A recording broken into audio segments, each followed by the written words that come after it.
Well, good morning, ladies and gentlemen, and thank you very much indeed to the organisers for giving me this opportunity to address a really interesting topic of will the COVID pandemic ever end?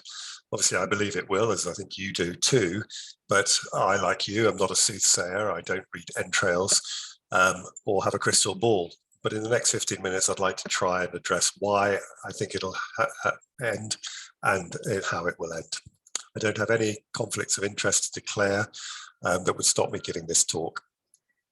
So when we think about pandemics, historians say that there are two parts of the pandemic, the medical pandemic and the social pandemic. And we are accustomed to both, of course, in our daily lives. We're looking after patients, we see the medical side of it, and have toiled to try and mitigate this pandemic medically. But we've also, like the rest of the world's population, been restricted in our movements, had many of our civil liberties that we normally take for granted reduced in lockdowns and other social issues. So we've been living very much a social pandemic as well as a medical pandemic. And in history, what normally happens is that the social pandemic ends before the pandemic ends medically. And I think this is what we're now seeing globally. This is just three examples from the United Kingdom, the USA and New Zealand.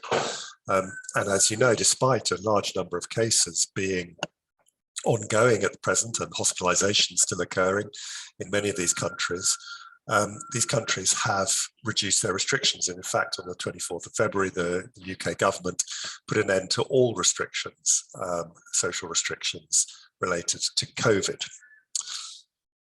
In South Africa, we've also called for the end of many restrictions. We wrote a piece, the Scientists Collective and Daily Maverick, in January, suggesting an end to the state of disaster and an end to a variety of issues, including quarantine, contact tracing, and an improvement in communication. And very recently, we've had this communication from the Department of Health. It is related to changes and welcome changes in general to quarantine, isolation and contact tracing. It doesn't go far enough. And unfortunately, in terms of communication, there are still very confusing aspects to the wording of a number of these issues and recommendations. So I think in South Africa, we need to move much more towards an end to most of the restrictions.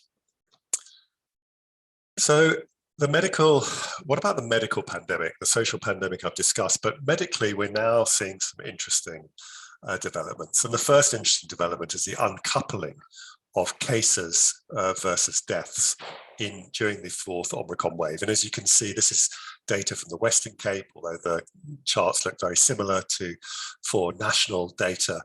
And in the Western Cape, in the black line are the number of cases, and the black arrows show their peak, the red line, the red dotted line, the number of deaths, and the red arrow their peak. And as you can see in the first and second wave, particularly, there was very close number of correlation between the cases and deaths. It widened a little bit in the Delta wave, but in the Omicron wave on your right-hand side, you can see a massive uncoupling of deaths from the number of cases. So why is this happening?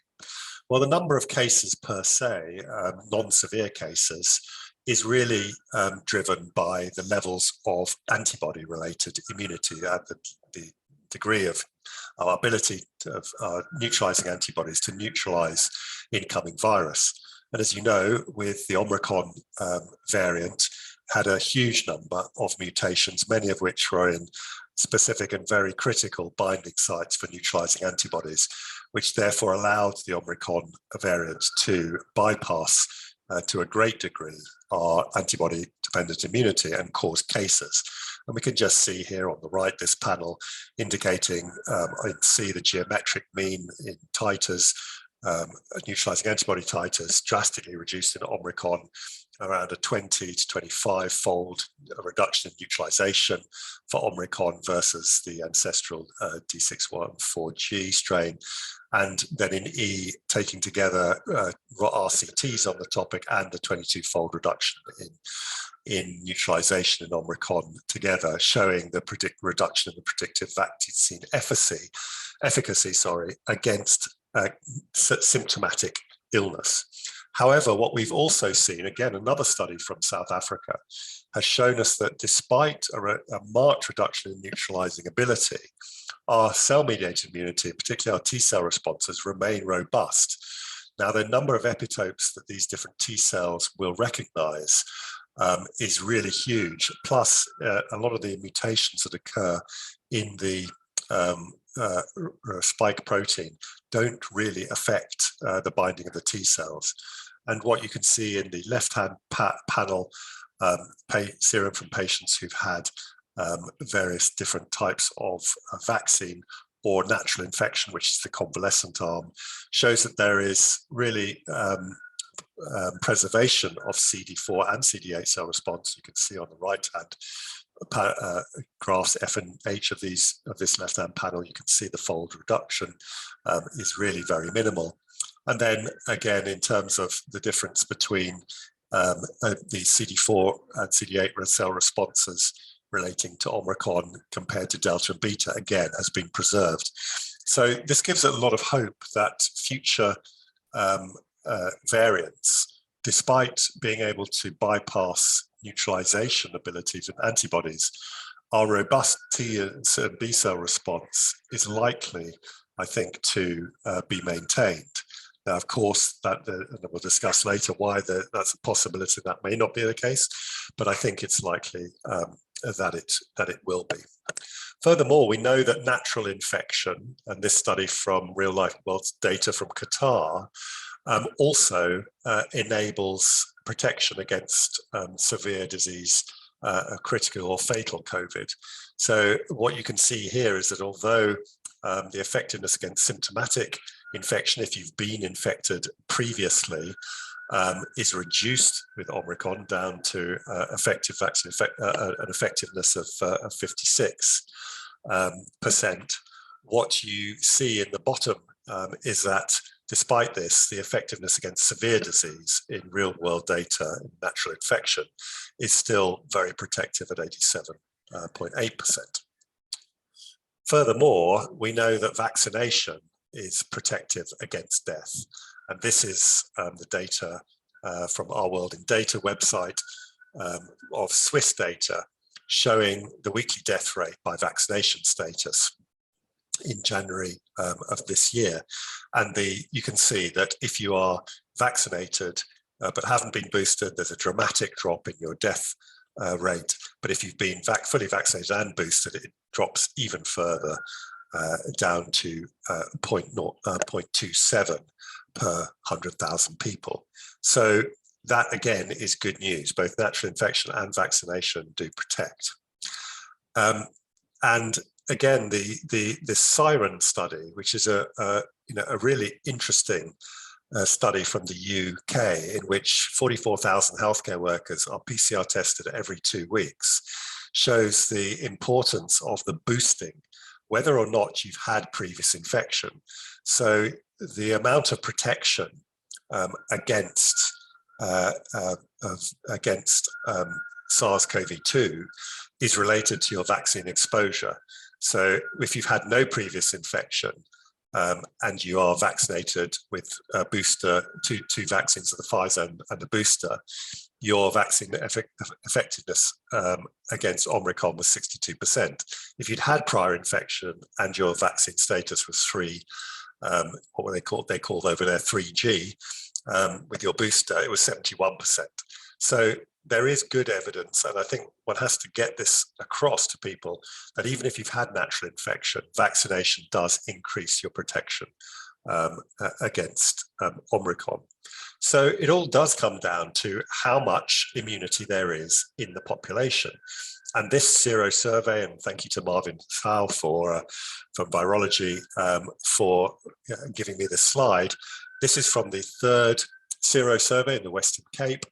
And what it looks at is it looks at anti-N immunity, presence of anti-N antibodies, which was just in patients with prior infection, and anti-spike antibodies, which are more sensitive than the anti-N.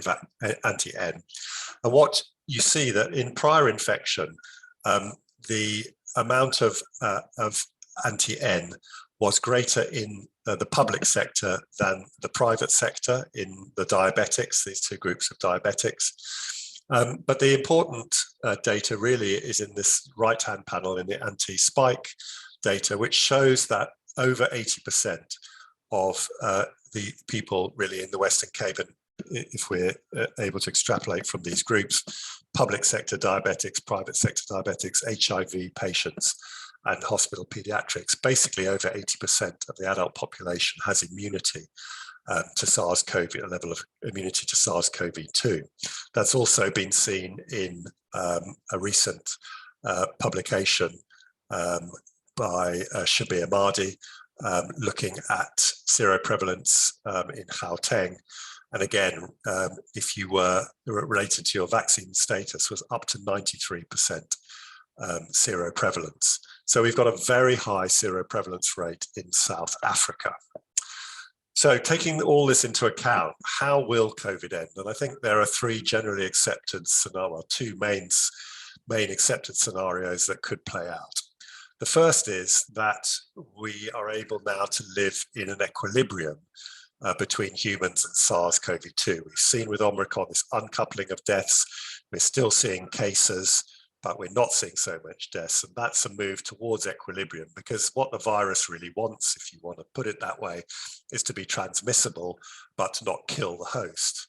So this is supported, as I've said, by various data showing that incrementally from the ancestral strain through Beta, Delta, and now Omicron, successive increases in transmissibility, but a reduction in severity. And the transmissibility with Omicron, as you know, actually Omicron favors binding presence in the upper airways, again, which is going to facilitate transmission rather than the lungs, and also doesn't cause this cell fusion, which increases viral replication, particularly in the lungs.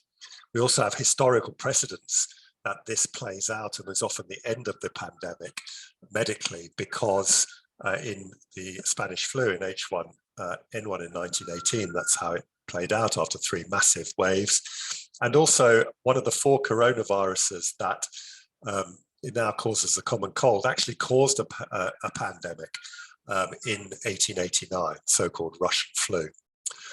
So in this scenario, SARS-2 becomes endemic. Now, that doesn't mean that it's not going to continue to cause problems. I mean, influenza, which is endemic and causes winter seasonal epidemics, as you know, kills about 11,000 South African citizens per year. So we're not talking about something when it's endemic being harmless, but it's likely that it will move towards probably more seasonal epidemics as the actual issue of how we congregate and what we do in winters increases transmission of the respiratory virus. And we'll need to, as it's termed, learn to live with it. But also remember, we're learning to live with it. We're not just talking about mortality and severity of acute disease. We're also talking about long COVID, which could potentially have a huge bearing on our health service to come. The second scenario is, apologies, the second scenario is, I think, the more unlikely, that a new, more virulent variant emerges. And I think if that happens, what we would really be seeing is actually a pandemic within a pandemic. Now, everyone thought that Omicron, or the next variant of concern, would come from the Delta sort of family of strains. But that's not what happened, as you know, and this is shown in the left-hand panel. It was completely separate. So it is possible that, again, we will have a separate development of another variant of concern which takes over. And could that be more virulent? Yes, it could potentially. But as I've shown you, I think the robustness of our cell-mediated immune response, and particularly if we can impress on people the importance of vaccination, boosting vaccination, should win the day. But of course, as Joseph Heller said, just because you're paranoid doesn't mean SARS-CoV-2 isn't out to get you, and it might do. But I think this is less likely. I think the most unlikely way a pandemic will end is if there's a development. I mean, firstly, I think if you could develop a vaccine, the second generation vaccines are going to need to block transmission. Probably the best candidate for blocking transmission at the moment would be a mucosal vaccine given intranasally, because what we're trying to do is stop everything short right at the time of transmission and acquisition of the virus in the upper airways. And really to do that, you need secretory IgA, and you need resident memory T cells to be formed at that site. The problem with mucosal and intranasal vaccines are that they are that the upper airway epithelium and its defense mechanisms are very good at getting rid of things. So you actually need adjuvants. And on the right-hand part of this panel, there's a variety of adjuvants being looked at the moment, from normal ones that we know from previously to potentially for toxins, cytokines, and others that could act as adjuvants. Even if you actually produced a mucosal vaccine, and there are a number in early trials at the moment, you would have to vaccinate globally, and we've seen how difficult vaccination programs are to actually get the global population, even our own population, vaccinated. So I think this scenario is probably the least likely, although it may play into scenario 1. So the prediction most likely is that it's scenario 1. We learn to live in perfect equilibrium or imperfect equilibrium with the virus. And I think that the most likely thing is it'll become endemic, but I'm very happy to eat my words as soon as the opposite occurs. So in conclusion, I hope I've shown you that the pandemic is made up of 2 parts, not only a medical one, but a social one. We're seeing the end of the social pandemic as we speak, but I think in Omicron, we're seeing the first signs of the possibility of the end of the beginning of this pandemic. I don't think it's the beginning of the end. South Africa, luckily, for luck or not, it depends how you see it, we are now looking at very high levels of immunity. Of course, that can wane. I hope that we can impress on people vaccination is going to play a role. And I think the most likely scenario for the end of the pandemic is a transition to endemicity with a relative equilibrium. But as one should always remember, just like influenza, the only predictable thing about SARS-CoV-2 is its unpredictability. And with that, I'd like to thank you, and I wish you a wonderful rest of your conference.